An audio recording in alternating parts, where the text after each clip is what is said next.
Hello two family, नमस्ते, प्रणाम, जय माता दी, हर हर महादेव। कैसे हैं आप लोग? उम्मीद करते हैं कि आप लोग बहुत ही अच्छे होंगे, बहुत ही मस्त होंगे। स्वागत है आप सभी का मन्नी मिश्रा के लोकगीत पर। मैं आप सबके बीच एक बहुत ही सुंदर, बहुत ही प्यारा नाच गीत लेकर के आई हूं, तो आप लोग सुनिएगा मेरे गीत को, फुल वॉच कीजिएगा मेरे वीडियो को। जैसा भी होगा कमेंट बॉक्स में ज़रूर बताइएगा और अपना प्यार दुलार आशीर्वाद छोटी सिस्टर को भी दीजिएगा। तो चलिए मैं सुनाती हूँ आप सभी लोग से, जय माता दी।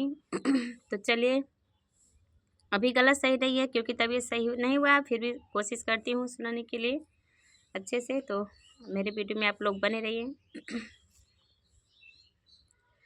मोबाइल बिना मनवा ना लागे राजा, मोबाइल बिना मनवा ना लागे राजा, ना लागे राजा हो, ना लागे राजा, ना लागे राजा हो, ना लागे राजा, मोबाइल बिना मनवा ना लागे राजा।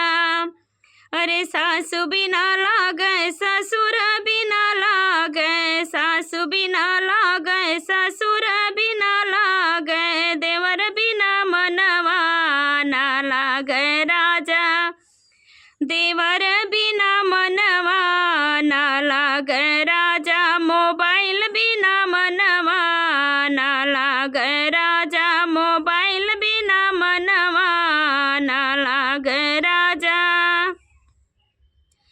जेठ बिना लागे, जेठानी बिना लागे, जेठ बिना लागे, जेठानी बिना लागे, साजन बिना मनवा ना लागे राजा हो, साजन बिना मनवा ना लागे राजा, मोबाइल बिना मनवा ना लागे राजा, मोबाइल बिना मनवा ना लागे राजा, ना लागे राजा हो, ना लागे राजा, ना लागे राजा हो, ना लागे राजा, मोबाइल बिना मनवा ना लागे राजा।